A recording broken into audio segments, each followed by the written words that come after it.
આપણે જાજા જણા છીએ. હવે પાછળ જે બેઠેલા બહેનો છે જગ્યા થોડીક ખસી નાટી જાવ અહીંયાથી હટી જાઓ, એક લાઈન કરી દો. હાલો હાલો. એટલે તમારો ખૂબ ખૂબ આભાર. આ 3 વર્ષ કોરોના બોલવું ન પડે. માણસો એકબીજાથી અડી તો આમ ભાગતા હતા, પણ હવે તમને હું એ કરતા તમે કોઈને નડો નહીં ને, એટલું તમે વિચારો કે કોઈને નડવું નહીં.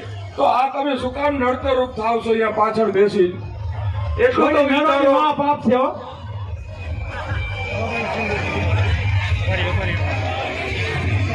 પાછળ બેઠેલા અને ઉભેલા ભાઈઓ વર્ગણીયાને આવવા દો. રસ્તો